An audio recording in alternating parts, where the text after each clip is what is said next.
And now, Pujya Atman Sri Swami Jyotirmayananda commences tonight's satsang with a Sanskrit peace chant. Om Purnamataha Purnamidam Purnat Purnamudachyate Purnasya Purnamadaya Purnamevavashishyate. Om Shanti Shanti Shanti. We begin with mystic song by Sri Swami Lalitananda, played and sung by Sri Swami Umananda and Rajneesh. Our song tonight is called Let Me Love You Alone.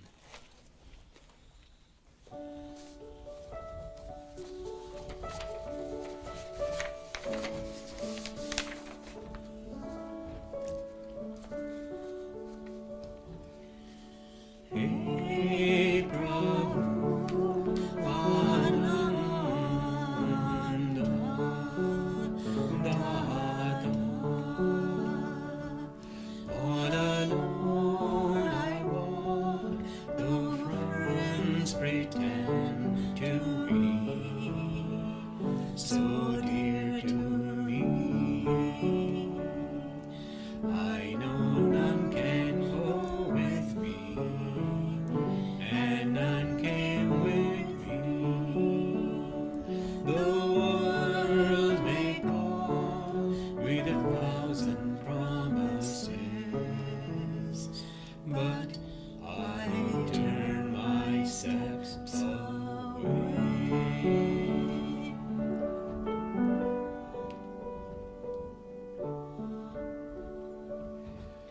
How can world secure my deep, deep love? For a cloud of virtues I see. My love alone is for Him who shines within my heart, tender, sweet, serene. Hey Prabhu Ananda Data, it is you who are the giver of bliss. Hey Prabhu Ananda,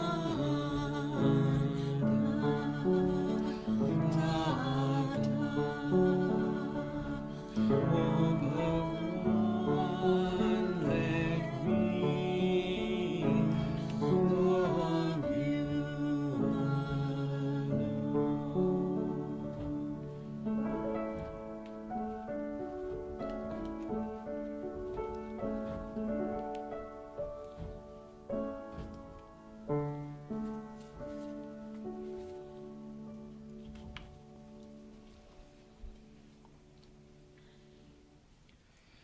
We are recording from the ashram of our revered Guru, Pujya Atman Sri Swami Jyotirmayananda in Miami, Florida. Today is April the 7th, 2020, Tuesday evening, and tonight Swamiji will be lecturing on the Yoga Vasistha. This is series 2018, class number 229. And now Pujya Atman Sri Swami Jyotirmayananda. Om Brahmanandam Paramasukadam Kevalam Jnanamurtim Dvandvatitam Gagana Sadrisham Tattvamasyaadi Lakshyam Ekam Nityam Vimalamachalam Sarvadhi Sakshi Bhutam Bhavatitam Trigunarahitam Sadgurum Tam Namami. Om. Adoration to Sadguru, who is Brahman, the giver of supreme bliss, embodiment of pure consciousness, one without a second, vast as the ether, infinite, eternal, beyond the three gunas and their modifications, the supreme preceptor. Yoga Vasistha Upsam Prakarana, Section 772 continues. And the whole topic is, where is grief?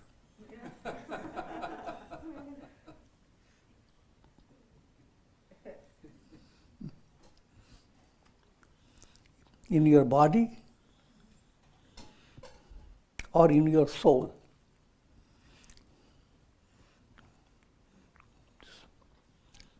Soul is not touched by grief. And body, everybody watches the body, cremated, buried.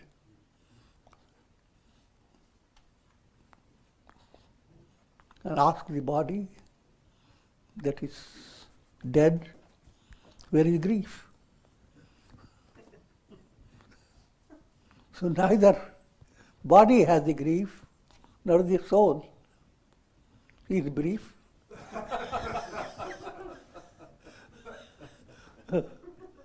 Why are you trapped by grief?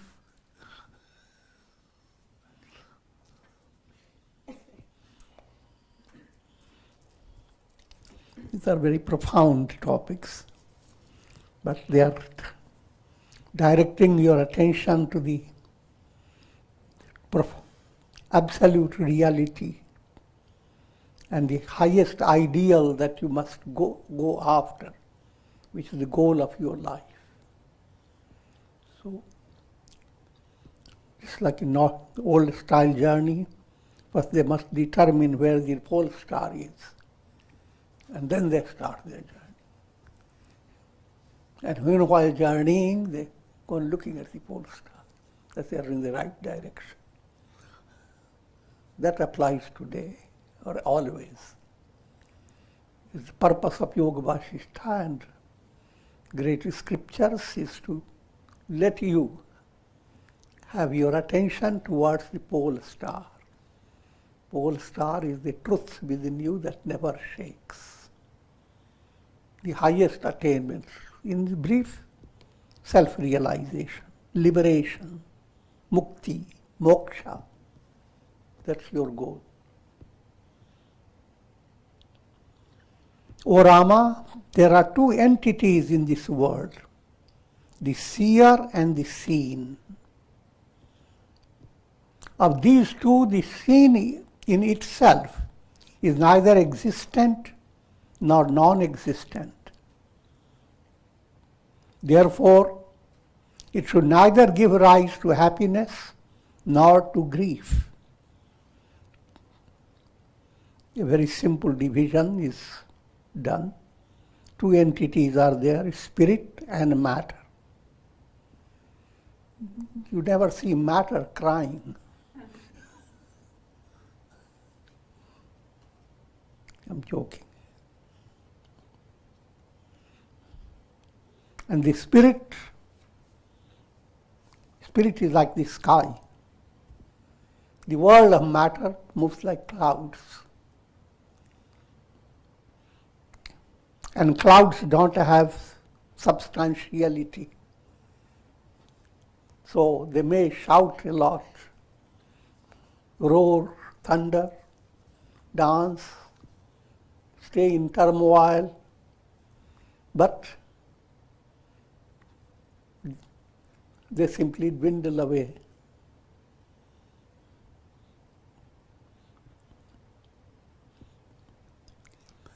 In the same way, the reality, the real I am in you is like the sky.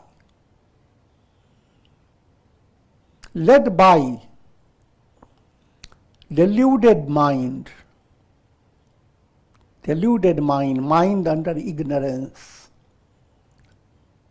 Or you can simply say led by ignorance.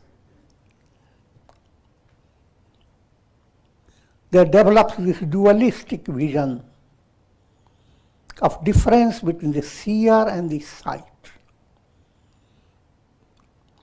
Seer, another simple way to understand. Think of the sun. Sun is the seer. And all the sights that is you see, they are illumined by the sun. If the sun was not there, the sight will not be there. Can you imagine?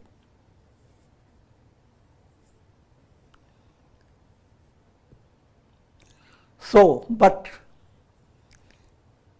to mind that is limited, there is a division, the sun up there and the sight down there. And the sight is more pleasing because there are many more things to see. And the seer, let him be wherever he is. In other words, deluded mind, gripped by ignorance.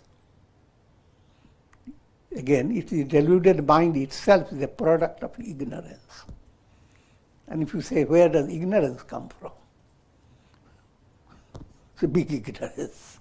The question itself is the sample for ignorance.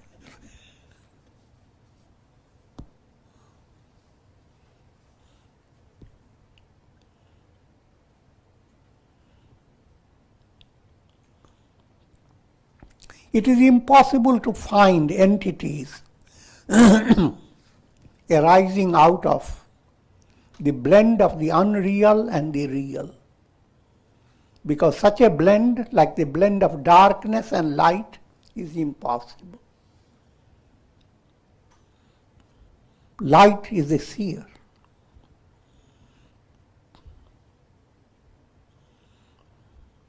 And darkness is seen.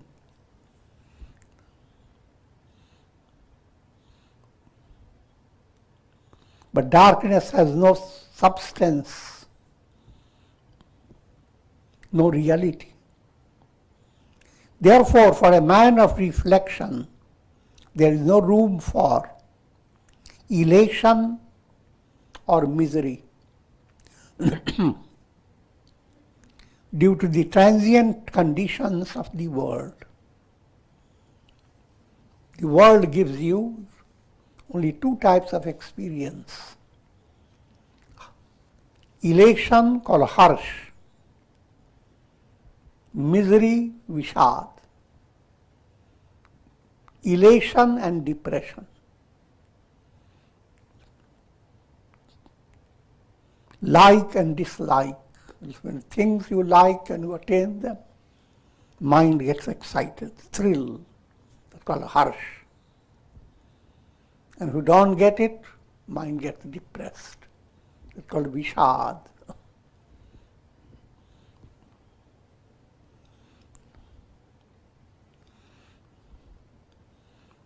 So, led by ignorance, one goes on experiencing joy and sorrow, harsh and vishad, from life to life, no matter what you attain in the world, what you become.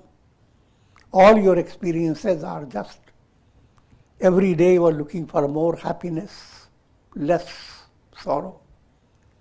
But then suddenly sorrow aspect more becomes more. Then you have to wait for some little happiness. But suddenly happiness comes like rains. But then, even though whether you wait or not, pandemic comes in.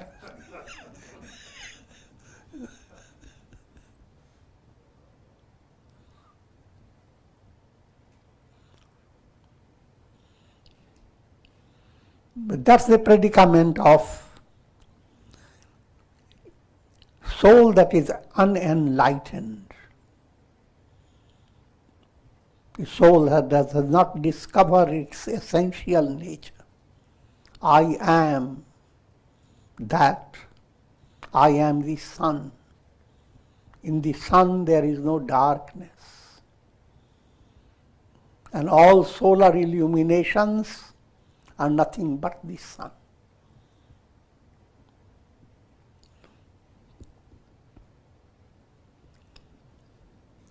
With an analytical vision, one can behold the bliss of the self manifesting as pleasure when the senses are in contact with objects. Such pleasure or happiness does not proceed from the objects, but from the ever blissful self. Now, if you were to really inquire into what makes you happy, first point you have to understand, you are essentially happiness. Atma. Your deepest urge within you is to discover your own self. That urge is the source of all happiness. Atmanastu kamaya sarvam priyam bhavati. You love any object with the idea this will give you happiness. Because you are looking for absolute happiness, but your mind doesn't turn to absolute. Whatever the mind goes is able to capture. And whatever you capture through your mind, first mind itself is limited. And the capturing instruments are your eyes, your ears, and your senses, all the Gyanendriyas.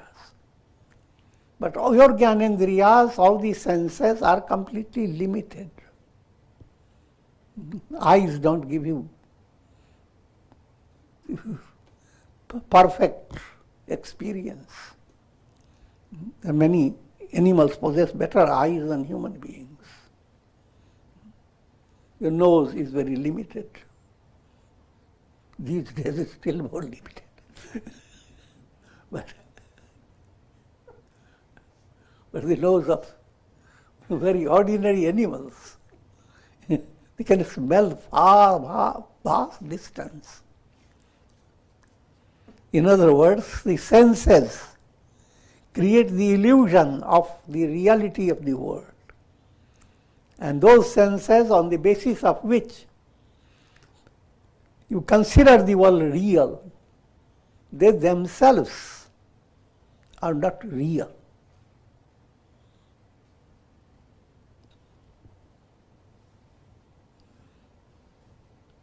So then,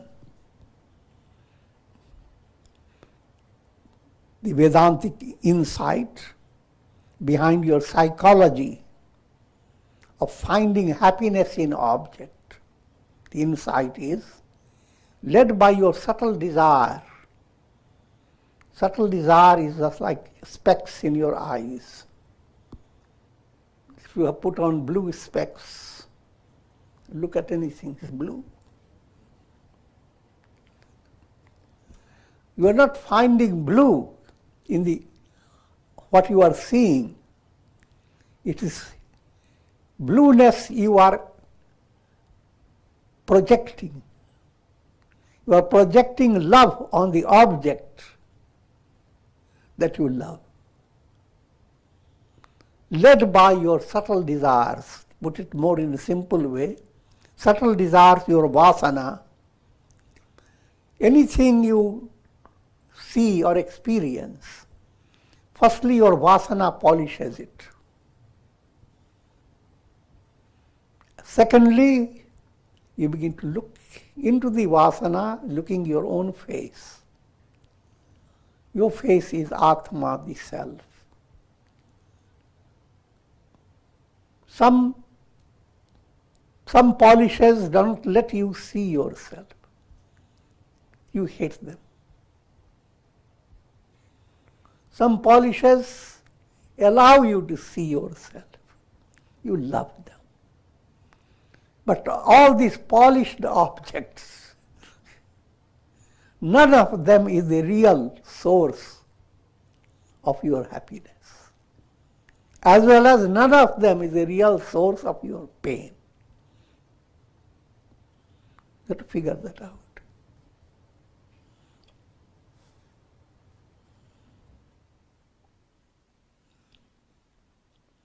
By thus reflecting, one becomes a liberated sage. while those who are ignorant continue to intensify their bondage by their erroneous conviction that happiness proceeds from the objects of the world. So for a vast majority, why they want to live and always looking for live for 100 years, why 100 years more? When will science progress to stop this mortality virus?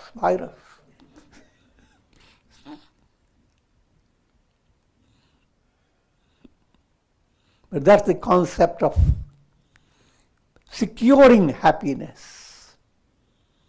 But you know very well, simply go on living, that doesn't mean you are happy.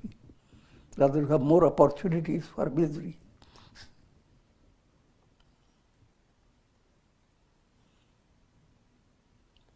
While self-indulgence in pleasure intensifies bondage, the self-negating process of discovering the blissful self removes bondage and promotes release.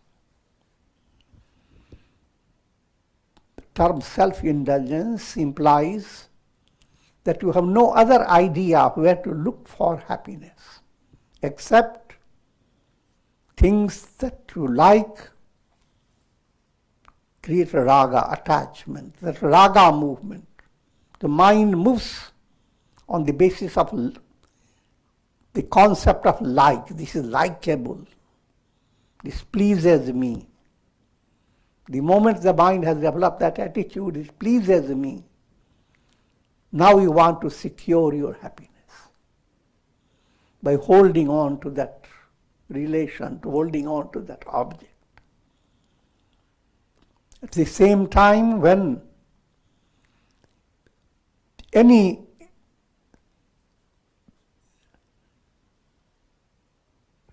relation or contact causes slightest frustration in the fulfillment of your desire, where it becomes like a thorn in your expectation, then that's called, you begin to hate. So you are living a life which is defined by like and dislike.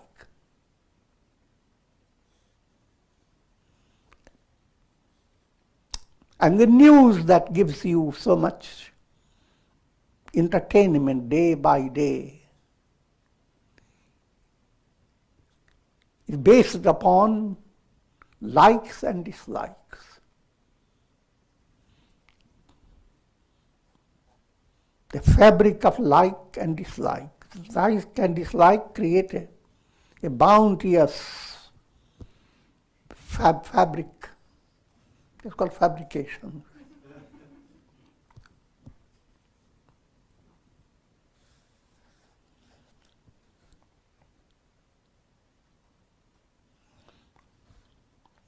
So if you are just focused on the goal of life in the terms of likes and dislikes, securing what you like and ignoring what you dislike, if that is your goal, then you are promoting bondage and you are practicing self-indulgence. The definition of self-indulgence means just letting the mind stay with like and dislike. You sit down and go on thinking of things that you like. Or a cool stone is on your head. And go on reflecting upon all the troubles you have experienced. Other than that, mind doesn't have anything to do. I'm talking about those who are not interested in spirituality and just being led by a dull-wit intellect.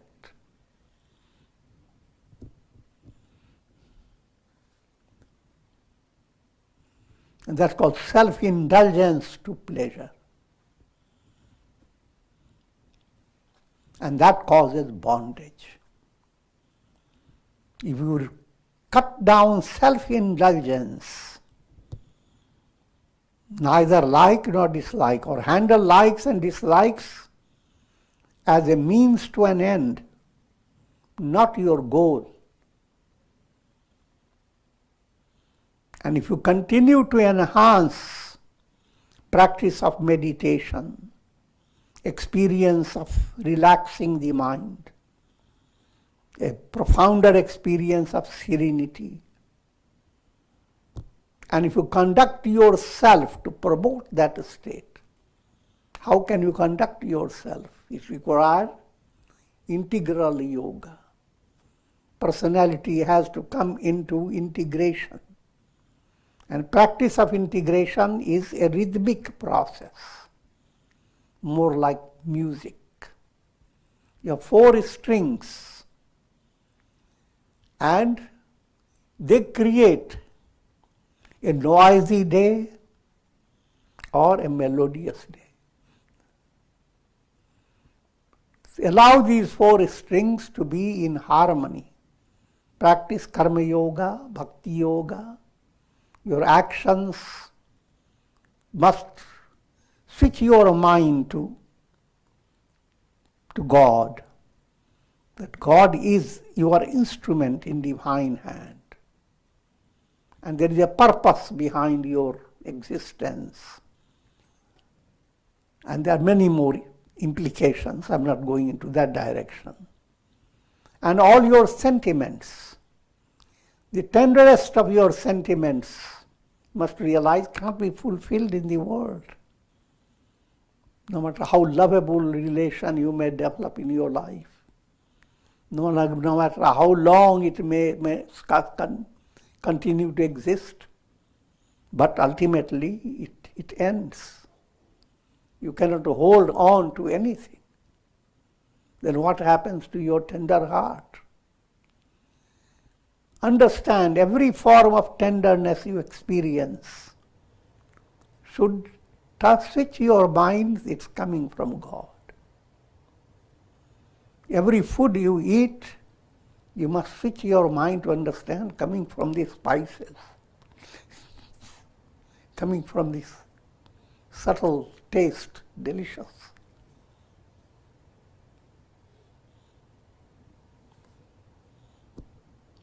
So that's called bhakti yoga. Similarly, operations of the mind, look into the mind, how tricky the mind is. And it can bring so much thrill and excitement and exploration. It can bring also lots of junk. So how can you just allow your mind to go on drifting like a tree drifting with the wind in a purposeless manner? Dhyana, meditation. Allow meditation and japa meditation to be practiced so that can organize your mind. And that's called dhyana yoga. Organize your mind in a profound way, that then your understanding, insight, the function of insight, the function of directing your subtle intellect, how much change occurs when your understanding changes. And that must relate to understanding who am I, understanding God and your relation. That becomes bhakti yoga and the jnana yoga. So all these 4 strings must remain active. You must be active in your action, active in your sentimental function, active in your thought, mentation, mental movements, active in your thoughtfulness. All this, anywhere if you stop, you are building up inertia. And inertia creates trouble. But all this becomes operative, sahaj, spontaneous. You don't have to worry about it. Because deep down your heart enjoys melody. At that time it doesn't think how many fingers are moving and why are they moving so fast.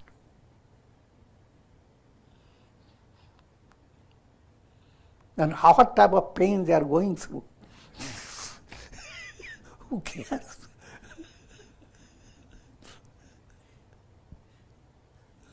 So when there is a melody, you don't hold on to memories of boredom, memories of failure, memories of frustration. You move on day by day with increasing harmony. Well, I'm saying it seems very quick. Practice should be with great patience and faith, with satsanga and good guidance. But we have no other choice. Other choice is just going on, led by karma, repeating the same experience, being born in a family. Start stammering when we start talking in the early age, going after your toys, and so many things. And that goes on and on, birth after birth. No matter how great attainment in your life, all that vanishes. Millions of Alexanders have come and gone.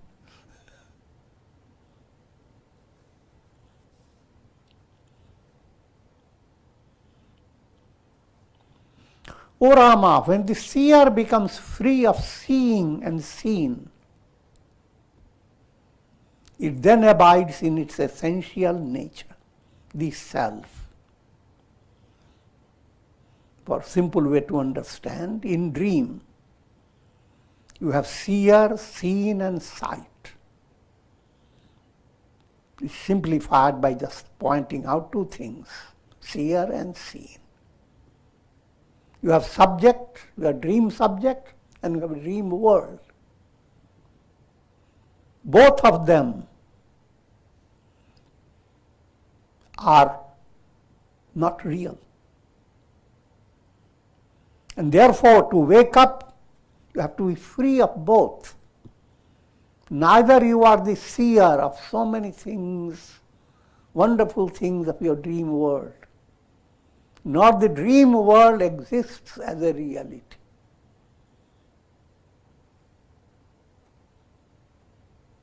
A sage is then said to be abiding in Turiya, the fourth, that awakened state is called transcendental state. And is fourth because when you begin to count, waking state, highlighting the reality of your physical body. Dream state, highlighting the subtle body. Sleep state, the causal body. But behind all these three states,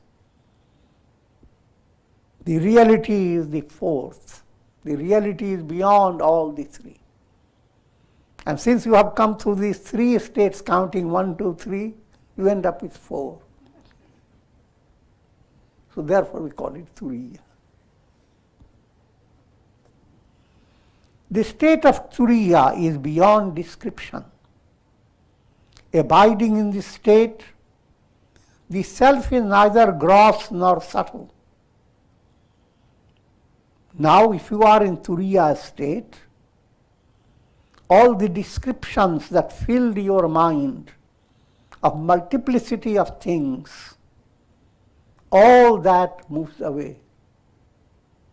When you wake up from your dream, all that you were involved in your dream world, it was a vast world. And in your dream you had your memories of the past which never existed. And you have memories of the future. And all that disappears.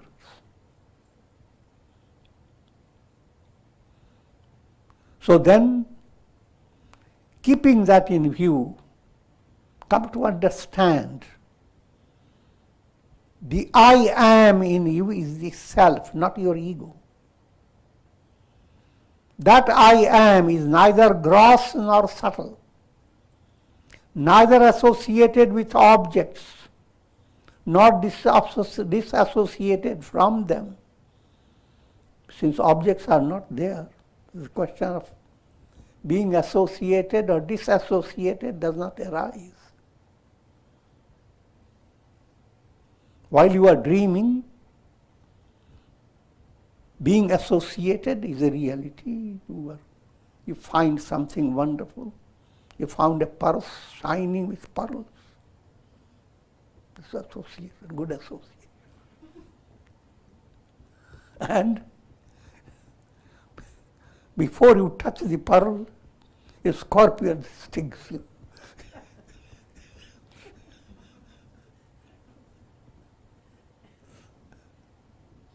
Because the scorpion was also along with the pearl.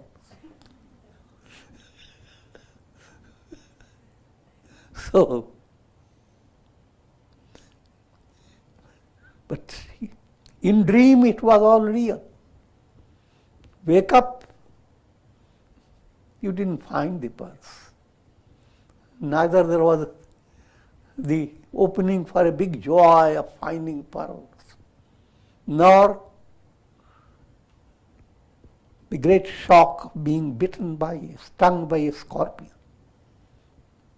So all the thrill and this stinging experience are transcended when you wake up. Waking up is to that enlightened state, intuitional revelation. Who am I?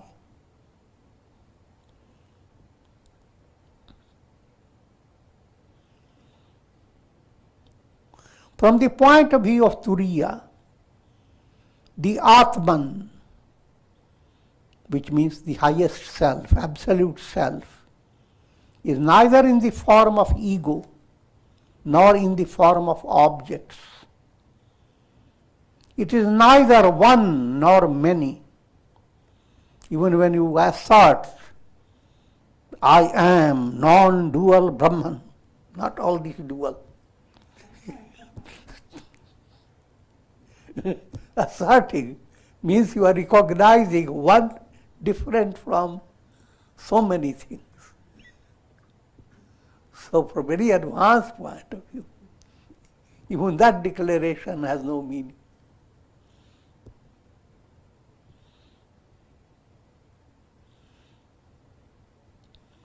It is neither attainable nor non-attainable.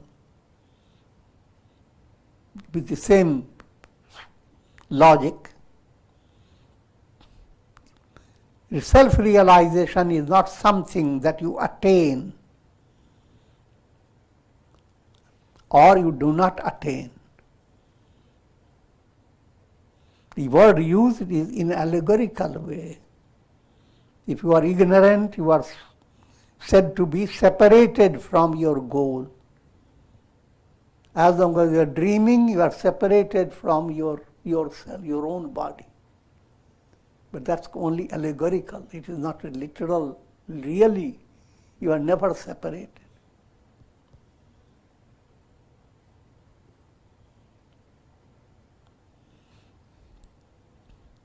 That goal cannot be described in the terms of mental concepts. Concepts can be very positive or very negative. Both ways, your concept is completely different, far away from the reality.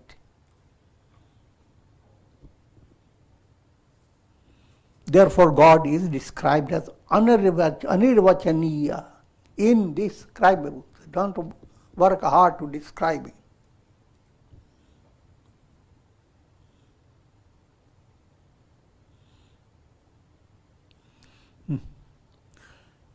Neither of the nature of elements, nor of the nature of the source of elements The self is the only reality from the point of view of Turiya. And from that point of view, the reality of the world is utterly negated. Brahma Satyam Jagana Mithya. Brahman alone is truth. The world has no substance in it. O Rama, the numerous worlds that are experienced by countless souls and which exist through it, the unimaginable flow of time, are nothing but waves, countless worlds. Imagine, try to understand that.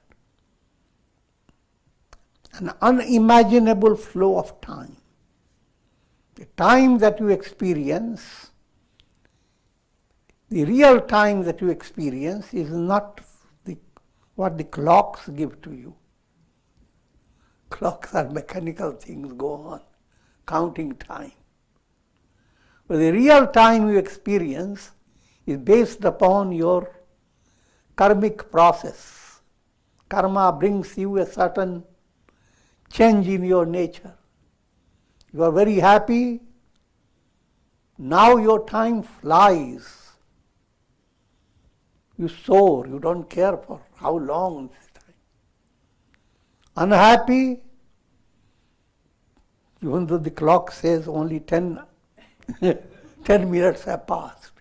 But you have experienced hours.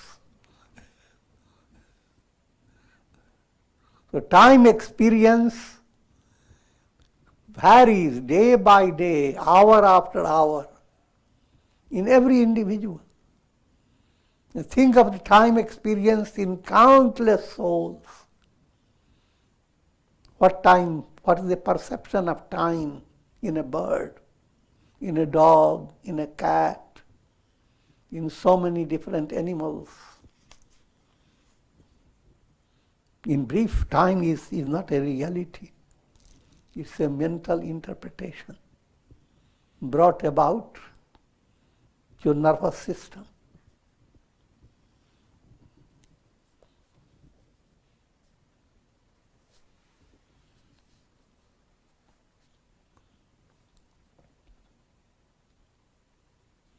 Nothing but waves surging in the ocean of self.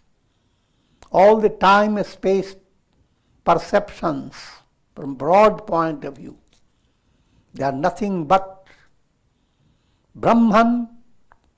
Allegorically, Brahman is the ocean. All that you are experiencing are little shimmering waves in the ocean of the self. That self you are. Having thus realized the self, become free of the world process. Do not come back into this computer set, the iPad. Do not be embodied in human or any embodiment. Section 73. Insight into three types of ego. And that's a little more serious insight being given. Sage Vasistha continued, just as the knower of the secrets of Chintamani finds it in the same manner, a wise aspirant discovers the true nature of the self. Again, simple allegorical language. Finding the true nature of yourself is like finding what masses talk about, finding the touchstone or a magical stone called Chintamani. You simply have to possess it, and whatever you say, it just brings it out. You don't like a stone? Kamadhenu. The mystic cow.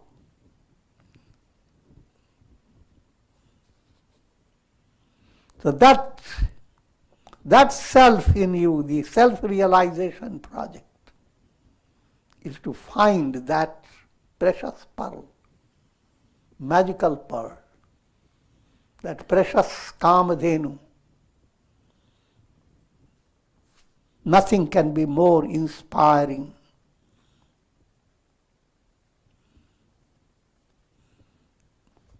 And what does it mean? A wise aspirant discovers the true nature of the self. All that you have to do is to understand who am I, and you have found treasure of treasures. You have found Chintamani. You have found Kamadhenu. You have attained Paramatripti, absolute fulfillment.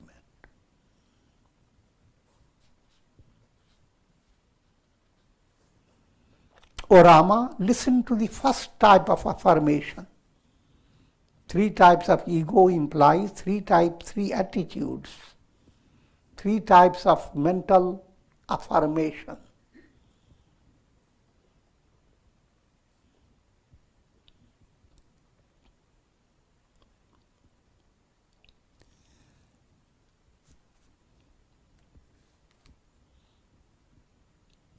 First type of affirmation.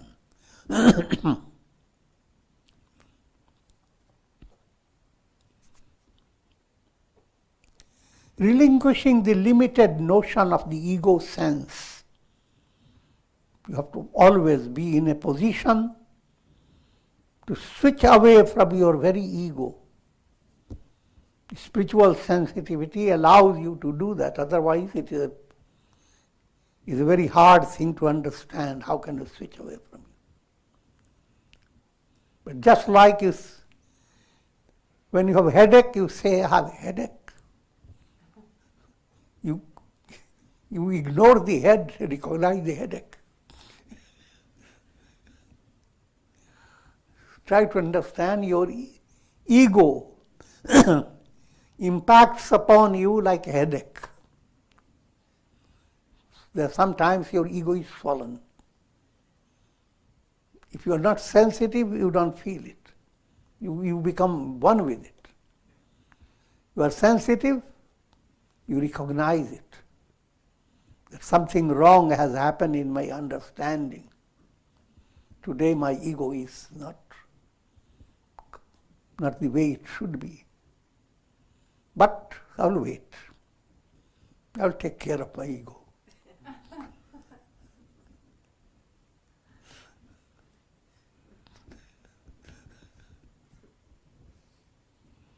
If you are in that situation, then you can listen to the teaching.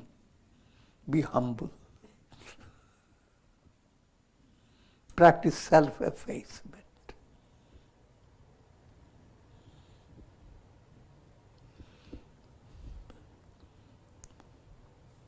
Now, in that movement of switching away from your ego, there is artistic movement. First state, fill your mind in a positive way. I am the gods. I am the numerous worlds. I am the moon and its lustrous rays. I am the clouds, the darkness, the earth, the ocean. I am the wind, rain and fire. I am the entire universe. I am all this. Allow your I am. Push the ego away. Bring the higher I am. Push reflected sun and what it shines away. Bring the big sun. Your reflected sun is simply illumining a little bucket. Big sun is illumining all. Why should reflected sun be duped to think it is only in the pot? The affirmation must enter. I am the sun. Nothing false about it. And therefore, your I am is shining everywhere in perfect bliss.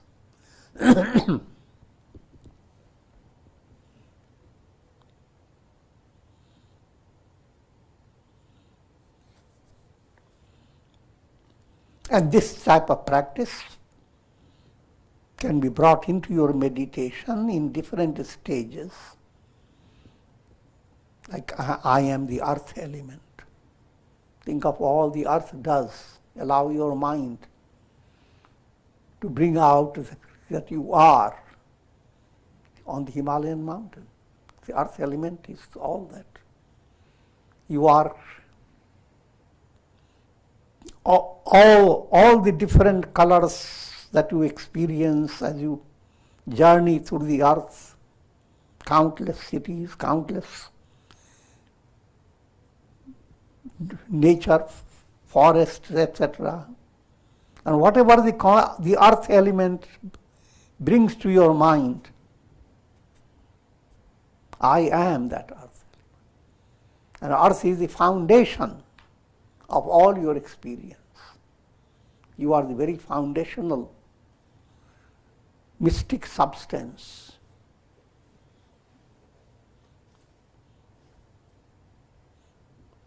So never feel you are niradhar, you are helpless, not sustained by sitting on a table that is going to fall because of too much termites.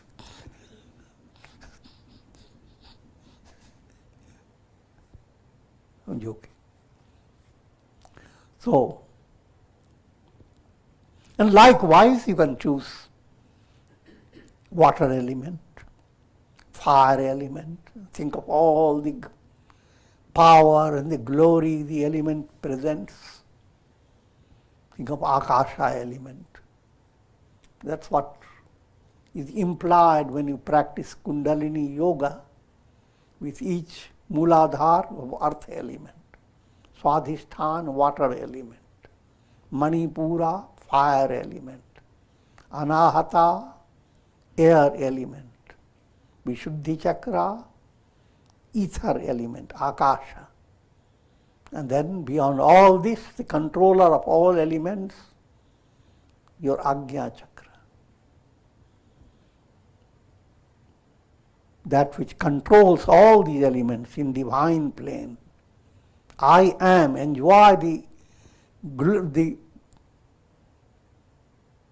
glory of I am, and go on discovering more and more through all this type of meditation.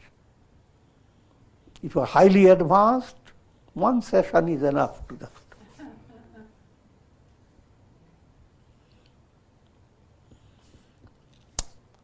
Or you may practice a second type of affirmation. I am the essential reality underlying all names and forms. In Kundalini Yoga, you go through all these chakras, ultimately end up with crown of Sahasrara. Now that's what is referred to as the second affirmation. You are, Sahasrara implies altogether the absolute reality that has given substance to all that we have described. That which is the reality.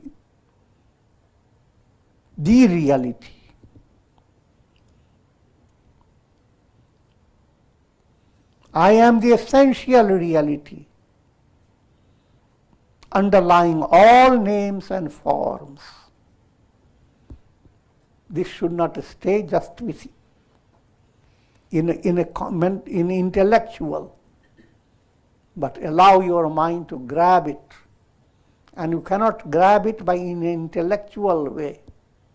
Mind has to be drowned in meditation. It is the mystic silence of Mauna, the mystic silence that leads you to your highest goal.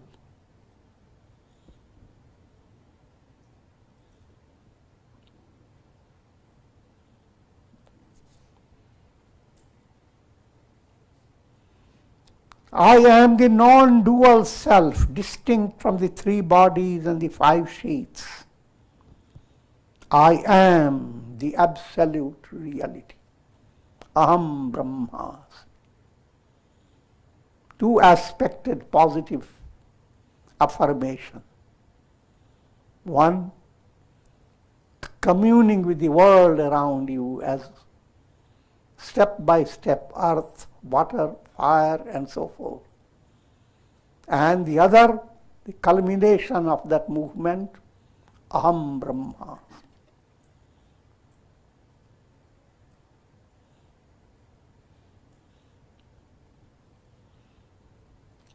But there is a third type of egoistic assertion which must be shunned in order to attain liberation. This affirmation it asserts, I am this body, I am of the nature of the world. I am this body, and the body is worldly. And which is ever changing and transient. I am subject to birth and death. Ask my astrologer.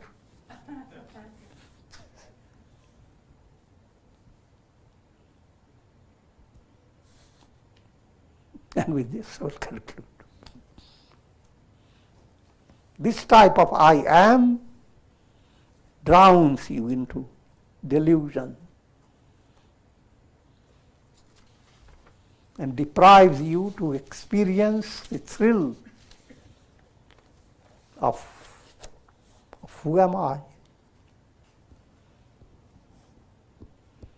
Om Trayambakam Yajamahe Sugandhim Pushti Vardhanam Urvarukma Bandhanan Mrityor Mukshiyama Mritat Sarve Bhavantu Sukhina Sarve Santu Niramaya Sarve Bhadrani Pashyantu Ma Kaschid Dukha Bhag Bhavet Om Shanti Shanti Shanti Om.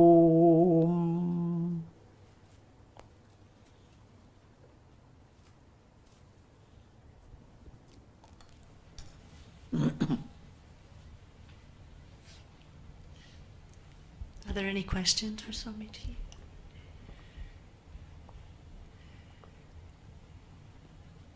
Okay, well, tomorrow night, 7:30, we'll continue with Yoga Vasistha. And we all send our love to everyone watching Swamiji through the internet. I'd like to offer one very short, tasty prasad of Swamiji's words before we conclude. Look within, be still, and feel the presence of the Mother. She has enfolded your soul in her loving arms. Her loving fingers move through your thoughts, desires, and feelings. Her touch courses through your pranas, or vital forces, and her smiles and frowns constitute your joys and sorrows. And with this we conclude. Sometimes she puts a mask on. Oh, yes.